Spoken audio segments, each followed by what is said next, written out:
बहुत समय पहले की बात है। बिहार राज्य के बसंतपुर नाम का एक शांत सा गांव था। उस गांव में एक छोटी सी गली थी। उस गली में बाकी के लोगों की तरह राम प्रसाद और गिरधारी लाल नाम के दो व्यक्ति एक दूसरे के पड़ोस में रहते। राम प्रसाद कोई बहुत बड़ा अमीर आदमी नहीं था। उसके पास अपने पिता और दादा परदादा के जमाने के 2 एकड़ की जमीन और एक छोटा सा खपरेल का घर था। उसके अलावा उसके पास बहुत बड़ी धन दौलत या संपत्ति नहीं थी। वो एक साधारण मध्यवर्गीय परिवार से ताल्लुक रखता था। आसपास के लोग के बीच में उसका हमेशा यह नाम था कि वह बहुत ही सोच समझकर और कंजूसी से रहने वाला इंसान है। अब अगर पड़ोस में रहने वाले गिरधारी लाल की बात करें तो उसकी स्थिति भी राम प्रसाद से कुछ कम नहीं थी। वह अपने घर के ठीक सामने एक छोटी सी किराना दुकान चलाता और उसमें होने वाली थोड़ी बहुत आमदनी से अपने परिवार का भरण पोषण करते हुए गुजारा करता था। क्योंकि दोनों की कमाई बहुत कम थी, इसलिए दोनों ही अपनी रोजमर्रा की जरूरतों को पूरा करने के लिए बहुत ही कड़ी मेहनत करनी पड़ती थी। उसके बावजूद पड़ोसी होने के नाते वे जब भी मिलते एक दूसरे का हालचाल जरूर पूछते थे।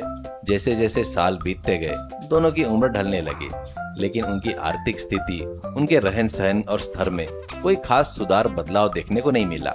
राम प्रसाद अभी भी उसी 2 एकड़ की जमीन के कामों में उलझा रहता और गिरधारी लाल अपनी छोटी सी किराना दुकान से अपना जीवन बसर करता। लेकिन इसी बीच गिरधारी लाल ने अपनी आर्थिक स्थिति को सुधारने के लिए एक बिल्कुल नया उपाय सोचा। उसने अपनी किराना दुकान के ठीक सामने शाम के समय एक बड़ी सी कढ़ाई रखी। उसमें बेहद स्वादिष्ट गर्मा गर्म ऑनियन मिर्ची भजिया बनाकर बेचना शुरू किया। वो ऑनियन मिर्ची भजिया बनाता था, उसका स्वाद बहुत ही लाजवाब होता। खास तौर पर उसमें इस्तेमाल होने वाले मसाले और कढ़ाई से छानकर निकालने वाले गर्मा गर्म भजिया की खुशबू गली में महक उठती। जैसे ही शाम होती बसंतपुर गांव के लोग उस खुशबू से खींचे चले आते और गिरधारी लाल की दुकान के सामने इकट्ठा होकर भीड़ लगाते और मजे से भजिया खरीद कर खाते। इस नए व्यापार की वजह से गिरधारी लाल को एक अतिरिक्त आमदनी शुरू हो गई। तभी एक दिन अचानक राम प्रसाद ने एक बहुत बड़ा ब्याज का धंधा शुरू कर दिया था। ये देखकर बसंतपुर के गांव के लोग हैरान होकर अपनी उंगलियां दांतों तले दबाने लगे, क्योंकि जो इंसान कल तक रोज का गुजारा करने के लिए भी परेशान था, उस साधारण से किसान के पास अचानक ब्याज शुरू करने के लिए इतना सारा पैसा कहां से आया। यह बात किसी को समझ में नहीं आ रही थी। सभी लोग आपस में इस बारे में कानाफूसी करने लगे। राम प्रसाद का ब्याज का धंधा धीरे धीरे चल पड़ा। उसने अपनी किस्मत को पूरी तरह से बदल कर रख दिया। ज्यादा ब्याज वसूल करने के कारण राम प्रसाद दिन ब दिन अमीर होने लगा। अब उसके हाथ में हजारों रुपए और सोने के सिक्के दिखाई देने लगे। गांव के लोग अपनी उत्सुकता रोक नहीं पाए। एक दिन उन्होंने सीधे राम प्रसाद को घेर लिया और पूछा, राम प्रसाद, आपके हाथ में कौन सा खजाना लग गया है? ब्याज का धंधा शुरू करने के लिए आपके पास इतना पैसा कहाँ से आया? भाई, मेरे पास कोई खजाना वजाना नहीं है। ये सब तो हमारे पड़ोसी गिरधारी लाल जी की कृपा है। उस दिन के बाद से जब भी कोई उससे इस बारे में पूछता, वो हमेशा एक ही बात कहता। यह बात धीरे धीरे एक के कान से दूसरे के कान से होते हुए आखिरकार किसी के जरिए गिरधारी लाल के कान तक पहुंच गई। जब गिरधारी लाल ने यह सुना कि राम प्रसाद के इस ब्याज के व्यापार और अमीरी के पीछे गिरधारी लाल की कृपा है, तो वो हैरान हो गया और तरह तरह की बातें सोचने लगा। उसने अपने दिमाग पर कितना भी जोर क्यों नहीं डाला, लेकिन उसे ऐसे कोई वाकया याद नहीं आ रहा था जहां उसने अनजाने में राम प्रसाद की कोई भी आर्थिक मदद की हो या अपनी कोई जमीन उसके नाम लिख दी हो। ऐसा कोई सबूत उसे नहीं मिला। वो सोचने लगा कि मैं तो खुद ही किसी को 1 रुपया भी मुफ्त में नहीं देता, तो राम प्रसाद मेरी वजह से कैसा अमीर बन गया? यह बात उसकी समझ के बिल्कुल परे थी। आखिरकार गिरधारी लाल ने एक फैसला किया। उसने मनी मन पक्का निश्चय किया, अगर मेरी वजह से राम प्रसाद को इतना बड़ा फायदा हुआ है, तो मेरी इस कृपा के बदले में मुझे उसके ब्याज के व्यापार में मुनाफे में कुछ हिस्सा मिलना चाहिए ना, करके सोचता है। यह शिकायत लेकर वह बसंतपुर गांव के सरपंच यानी मुखिया जी के पास पहुंचा। उसने मुखिया जी को पूरी बात विस्तार से बताई और न्याय करने की गुहार लगाई। उन्होंने तुरंत एक व्यक्ति को भेजकर राम प्रसाद को पंचायत में बुलवाया। गांव के लोग भी ये देखने के लिए आ गए आखिर क्या होने वाला है। बहुत बड़ी संख्या में पंचायत इकट्ठा हो गई। राम प्रसाद, तुम बड़े ब्याज के व्यापारी बन गए हो, यह तो बहुत खुशी की बात है। लेकिन पूरे गांव में चर्चा है कि तुम्हारे इस व्यापार के पीछे गिरधारी लाल की कृपा है। तो फिर तुमने इसके बदले में उन्हें क्या दिया और आखिरकार गिरधारी लाल ने तुम्हारी मदद किस तरह की, जरा हमें भी तो बताओ। इस पर राम प्रसाद ने मुखिया जी को प्रणाम किया।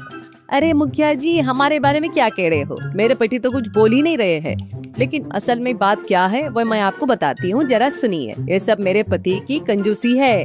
उनकी सूझबूझ और हमारी समझदारी की वजह से हुआ है, करके बताना शुरू करती है। अरे सुनिए मुखिया जी, हमारे घर में रोज के खाने पीने और रसोई के खर्चे के लिए मेरे पति मुझे रोज सिर्फ 30 रुपए देते थे। उसी में मुझे सब्जियां, दाल और घर का सारा खर्चा देखना पड़ता था। लेकिन इस बीच हमारे पड़ोसी गिरधारी लाल जी ने अपनी दुकान के सामने शाम के समय गर्मा गर्म ऑनियन मिर्ची भजिया बनाकर बेचना शुरू किया। जब भी वो भजिया कढ़ाई में डालते तो उसमें से निकलने वाली प्याज और मिर्च की सोंग सोंग खुशबू इतनी तेज होती कि वह पूरे हमारे घर में फैल जाती। वह खुशबू इतनी लाजवाब होती थी, सिर्फ उसे सूंघने के मात्र से ही ऐसा लगता जैसे पेट भर गया हो। तभी मेरे पति के दिमाग में बहुत बड़ा शानदार विचार आया। उस दिन के बाद से हमने रात का खाना बनाना बिल्कुल बंद कर दिया।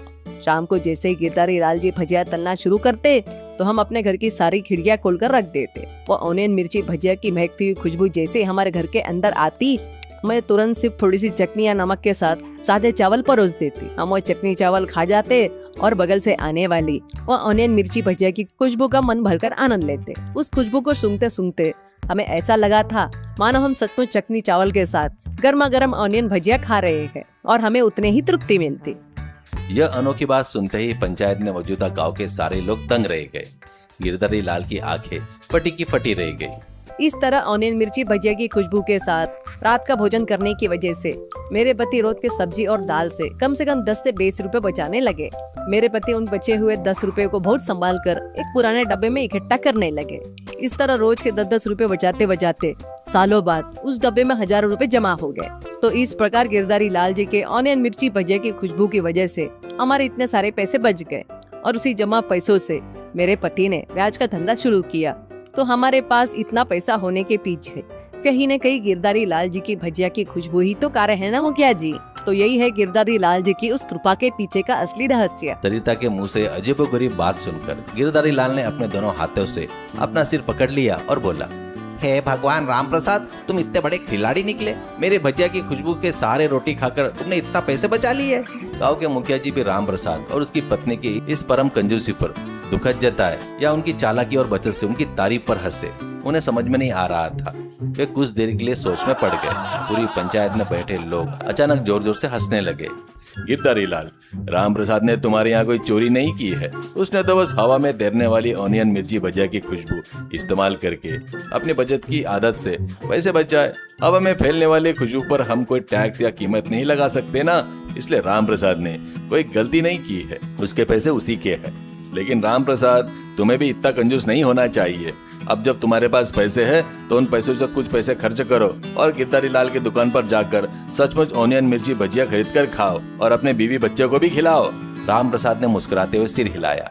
गिरधारी लाल भी राम प्रसाद की महाकंजूसी देखकर हंसते हुए अपने घर लौट गया। उस दिन के बाद से बसंतपुर गांव में राम प्रसाद की कंजूसी की यह कहानी बहुत बड़ी कॉमेडी के रूप में बहुत मशहूर हो गई।